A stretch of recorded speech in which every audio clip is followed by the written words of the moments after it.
gosh. Almost going down there, no shield remaining, a back and forth between these two titans of Fortnite, and there it is, Keenstar finding Leaves the shadow there, and Twins eliminated. Move towards Storm Surge kicking on in. I do want to point out where this next zone is. Spoke to production, will bring that back in for you all to see just how insane zone number 2 will be for everyone on this map. Actually, it's ridiculous. Yeah, because they have a long, long run ahead. Look at that. All the third of the zone outside. Off the map. Not only are you forced all the way to the bottom of the map, you've got nothing on the south end of the safe zone. Players going to get compressed together. I would expect going into circle 3 or 4, you're going to see a very low player count. in comparison to last game. We're Already down to 75. And Storm Surge now getting ready to kick in. You have 5 players that need to go down before damage starts to go out to those that have not dealt enough of it. Yep. Multiple players bunkering up here at Happy Hamlet. Not a whole lot of real estate left. Shots going out there. You heard that minigun. One of the very, very good weapon for applying pressure to structures, especially when you see other players are taking shots at the same target. Right at the top left of your screen there. Replay between middle, going inside the box. Brought above, headed down. Right on the first shot. Follows through with the second, third, fourth, and the elimination at 1 health left. Look, after the 50 health was earned, he was stuck at 50, meaning he was under 1 HP. He had effectively 9% health. and goes down right there. His opponent can't win the fight as He's rewarded.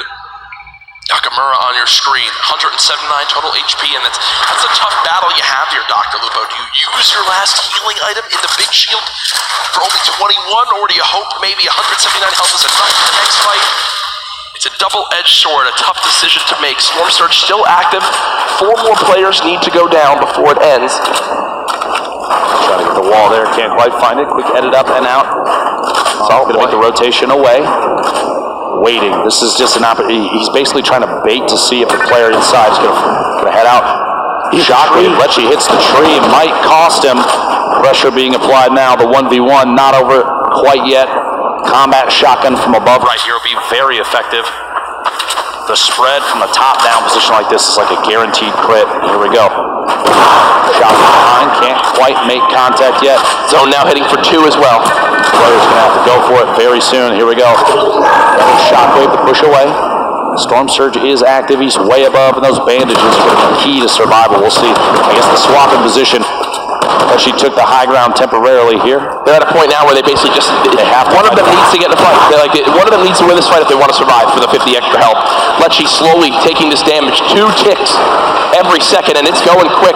Dr. Lupo now down to just 12 HP. This could be done here momentarily. A shot, no! Marvin wins it with the quick shotgun to the dome, and you see, using 4 bandages, the 50 health puts him back up to 100. It should be enough to move on in. Storm Surge now over as well, and the next zone just popped up. And it's even more southwest. Tfue still alive in this game. So far, 0 eliminations. Still though with this magnificent inventory for the late game. I just want to say that the bait outside in the storm, forcing your opponent to take damage, knowing that they're not healing to their own HP, basically a way of weakening them, and then you choose the time to engage, means you don't even have to be as active as before. That shotgun, Tfue take a couple shots, and that player on rotation with the shadow bomb is a little more difficult to see them since they're basically invisible. They are a shadow. Yeah. Is that why they call it a shadow bomb? Not entirely sure yet, as I'm still figuring that out. Tfue not safe in the next zone. Is he going to use the launch pad? He's going to try to use whatever his opponent places down right here. Oh, no damage being applied. Maybe an attempt to try and bait. Doesn't put down that launch pad. Here we go. For a second, he might go for the right. Chooses not to. Flying past multiple players in shadow bomb move. And here we go. Shots from the backside. Pressure being applied on Tfue, and he's going to have to box up for just a second. There it is. Shadow bomb and door edit. He'll make a move on the outside. He is in the shadow form still, and you can keep this by against the wall. That was not a good shadow bomb, I can tell you right now. Gotta be disappointed there. Big hit from above, down to 55 HP. Tfue, the edit from the outside, and he is eliminated by King. And look who it is again, King, the player with 7 eliminations in game number 1, keeps the aggression going. In game 2, the heavy sniper that immediately destroys that wall, and he's rewarded with incredible loot, almost max builds as well. T through a very quiet start to today's World Cup competition. There's that elimination on T for the shot from above. Bit of shield damage, but a heavy snipe to take that wall almost instantly. Very intelligent play there. Again, more aggressive players we've seen thus far. Yep, and it's working out up to this point. Oh my gosh, this is back down at Happy Hamlet, right on the edge. So many players on the east side of the safe zone, and this is a far southwest. Remember, about a third of it is in the water right now. Nobody's on the island, the outside. We're going to see where this goes next. There it is, focused just to the west. That submarine atop The ice mountain right there. But look at how many players are stacked on the right side of that zone. So if you're currently in this next zone, on that north or east side, you can put a ton of damage downrange as everyone has to move right at you. You see Karu does go down to Diego GB in your elimination feed. Drop coming on through. Crew boxed up. Creo boxed up. Rux under 100 health. Has to play this one safely, but they are so far on the east side of the zone. The storm is going to move quite quick, Ben. They've got to be ready for it. There's already the first shockwave used. Rux trying to shoot them from behind. Not able to get an elimination there. Glass so far away. Will use the launch pad and just begin to move towards this circle. You have to think at this point with both placement and eliminations before too long here. King maybe taking an opportunity to push into the first place position on the leaderboards, especially with Buga going down so early in this game, 90th place. I love this outfit from Rux right here. He's a dinosaur. No, I'm talking about his real life outfit. He's a dinosaur. He's set up to play in the Fortnite World Cup at 1, and then he's got a dinner date at 7:30. So good for him. Listen, class is everything, Jack. I mean, the guy looks great. I'm going to give a shout out for that. stressed 2 extra points. A Fortnite World Cup champion right there, Rux. Only a 6 damage tag from the side there. Didn't have to panic too much. That I would panic a little more about. When you have to move it. When you have to move it in that part of the zone, it's literally exactly what I just spoke about. King on your screen, but also something we haven't spoken a lot about, Reverse 2K. Duo with Ninja, able to qualify together for this competition, but did make it into solos, and now seeing what he can do by himself. Was on the far side of this zone, so also not a fun spot by any means. Quick note, King currently has the highest damage in the match, 574. Like I said, that aggressive. In it, still trying to win, still trying to get the beat on players, and a quick beam on aspect up the ramp, caught off guard by an edit play. A shot through the wall, gets the follow through with the edit. Nate goes down. He is playing out of his mind right now. King reminds me of like Vinny and Zextro back from the earlier duo competitions when they would just try to fight anyone they saw. King, 7 eliminations in game 1, now 4 eliminations in game number 2, and there's still 42 players remaining.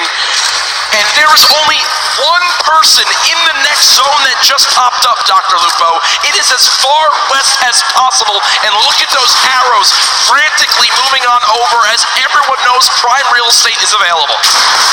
This is one of the most insane zones I've seen. Look at, no one's in it. No one's in it. Quick couple notes about King, one of our players from Argentina. He is the minimum age required in order to play in the Fortnite World Cup. 13-year-olds survive. King is 13? He is indeed. My goodness. Jack is 11 million times better than both of us combined. Yeah. I mean, that is absolutely ridiculous to think about. Cosmic on the height. Vivid is still alive in this game. Artful is still alive in this game. Draken's still alive in this game.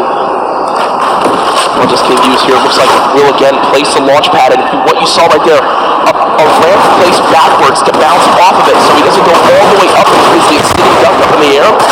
Kind of flows quite quickly towards the opposing player. King, imagine winning $3 million as a 13-year-old. I mean, I think I would have bought like a Razor scooter when I was that age, probably, and enough ice cream to, well, don't really know where I was going with that one, but to be honest, there's going to be a lot of ice cream. I'm surprised that food's the topic here. The push through the air. King getting aggressive in the next safe zone. Here we go. Going to have to hold the wall for just a moment. Little drop down. I like this repositioning. He doesn't want to remain on the same elevation. He's got multiple floors now in case he needs to take a drop there. Yarkos gets beamed from the side. Limited by Scalar. Markham in the feed, pick it up, and Elam on Bella EU. Dubs, Bucky, multiple players still in this game on your screen. It's taking out Cease in the feed. 29 players left is the big thing to note. Four more from placement points, which if you make it the top 25, instantly 3 points earned. That is on the mind of every player still remaining, and the zone's still moving west now. Shots through. Minigun, a quick swap there, picks the shotty back up. Interesting little play on the fly there from Bell. Trying to do it just enough damage to the wall. Here we go. Shockwave. Gonna look for optimal placement. Maybe a little bit of time to disrupt a shockwave into a shadow bomb. 9,000 IQ to get all the way across the map and take as high on the mountain as possible. Very excellent play there. Positioning the king, the star of the show thus far for game 2. 5 eliminations. We are in the top 25 for placement now, so those points go out. That's got to push King even higher on the board. Yeah, King was already surging towards the top of our leaderboards now. Could very well be after this game. King spraying up through with the submachine gun. Players moving as fast as they can over this mountain. The left side of your screen, now the full screen. Enku still moving through. Look at how fast he can tunnel. Benji Fishy's still alive in this game, just took down Krakens. Down the hill we go. Road Shark on height right now, but we'll need a waterfall down for a moment. Vivid still falling on up. King down to just 40, 30, 20, 15 HP. Under 10, no, still 17 HP. Will only be at 42 effective health. I mean, if he gets any further than this, it would be an absolute miracle. And no, down goes King, but I think one of the crowd favorites beginning to emerge today. Fantastic performance at this point. Benji Fishy goes down as well. A little bit of the crowd putting it behind him. Dubs still in a baller at the bottom. Top 15. Star sitting on 2 eliminations in this. The entire field is at the bottom of your screen on the left with Road Shark remaining up top, forced Into the drop. Get away, looks like a shadow bomb to save from any fall damage. Vivid beamed on the rotation upfield, but high ground. Vivid's on height. Still there too. Vivid's on height. An opportunity here, can capitalize and take shots on all these players rotating. At this point, Vivid's best bet is to force players out of ballers into fights. You don't want to let them remain inside and safe. If you pop them out, it may be an exposed position. Other players will take shots, and that's the better play. Look at the ballers. The ballers beginning to scale the mountain. Vivid, I think, still has high ground. Has time to pop a mini by chance? Nope, nothing as of yet. Now the fight for height begins. They've been building on up Arkham in your elimination feed now into our top 10. Issa, the controller god as many regarded as, takes down Sam. Another one under Thatch too. So Issa from Europe getting involved in this game as well. Vivid and Road Shark all the way on high ground. Still multiple ballers in play. Ladies and gentlemen, this is the Fortnite World Cup solos competition. This is game 2 of 6. And oh no! Vivid has lost the high ground, but he says no! This is mine, young man! And takes it right back. No maps! No maps! No life! Vivid is out of this game. But he got the limb. He got the limb on the Road Shark. He's at 2 eliminations, sitting in the middle of the pack right now. 7 players remaining. The end of game 2 right before your eyes, folks. 120 total HP. He can't spend any time out of the zone right now. Player down inside the box. Can't quite get in. One right behind outside. Can't find a beat. Issa goes down, placing 4th. A 1v1. Dubs, the ultimate high ground. The crowd cheering behind him, looking to see if he can capitalize on this advantageous position. Down low, Skype for Skype. A bit of a build-off between the two, layering defensively against each other. But Dubs, no more to build. The flick not to save him. On the drop might be the play just outside ahead of the build. Maybe can catch himself out. Around, inside the storm. This might be it. Shockwave into the play knock, aim to save some, doubling back, another one, a valiant effort. He's got to find a beat, but he won't be able to do it. Ladies and gentlemen, game 2 goes to Skype. Skype had 27 health left, 8 HP. If he took one hit from the storm, he was dead, but he clutches on up. We heard in the interview earlier, he said, I'm going to play my game, win, do what I do best, and Skype does it there. Dubs, what a valiant effort. Look at Skype's HP. Literally one storm tick would have been enough, but Dubs had no mats left, and unfortunately didn't wind up making it up that mountain. Skype just wins, and there you see the celebration. Game 2 goes to EU as Skype comes out on top. Single elimination, 11 points for Skype. That'd be great for the leaderboard. We'll have to see Exactly where they end up. just honestly, a maximum effort from Dubs was insane to try and stay inside. Absolutely incredible. Here's your leaderboard as it stands right now. First place being held by Booga. 9 elims, 19 points from that first game. No showing the second game, but it's still enough to keep him all the way at the top. But King slowly climbing his way up to the top, just behind now by only 1 point. Folks, King can't drive because he's 13, but he can win $3 million today. When you talk about lives being changed, it's what the Fortnite World Cup Finals is all about. And now our crazy 9-point lead is down to just one first through 10th within arm's reach. Very close. Anybody can climb all the way to the top in an instant, as we've seen countless times in the 10 weeks of qualifying all the way to here. New York City for the Fortnite World Cup, and this is the final day. Jack, today we give away $15 million in prizing. It is absolutely crazy. It's insane. The energy in here so far today. I'm sure everyone's having a blast watching. Games 1 and 2, fantastic. So much happened, even more than we could probably even take in, and that's why we've got great people like Balla to help us out. Thank you so much, Courage. Yes, I'm here. We have a ton of awesome plays, a lot of action unfold in that game. I'm going to help break it down. We're going to hop in with King, who got so many eliminations this game, no placement points. But if you recall, the beginning of this, nice tags here, gets the player white damage. He knows he has health. He knows he just has only health, no shield. He just continues forward and goes for the box fight.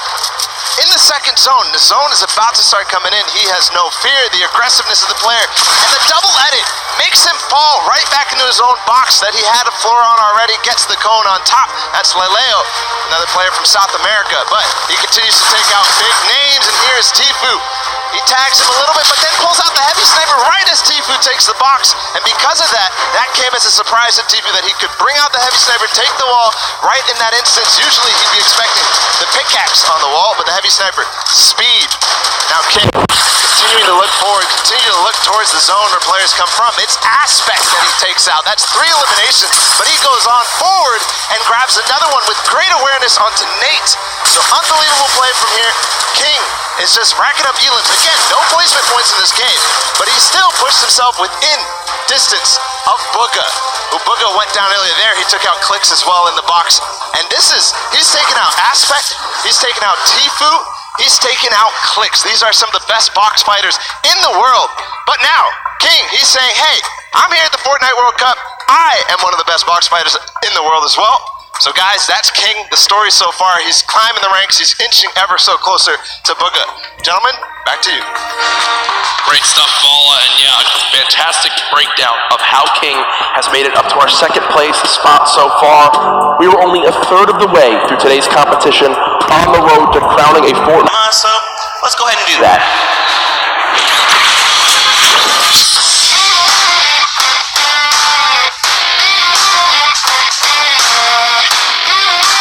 Plays, and we're here in the player lounge right now, joined by the winners of the Creative World Cup. First of all, congratulations. Now, Scissors, how does it feel now to solidify that title? It's kind of awesome considering I love creative mode. It's thriving, it's awesome, I love it. Now, Tyler, did you ever believe that you guys would secure the position here today?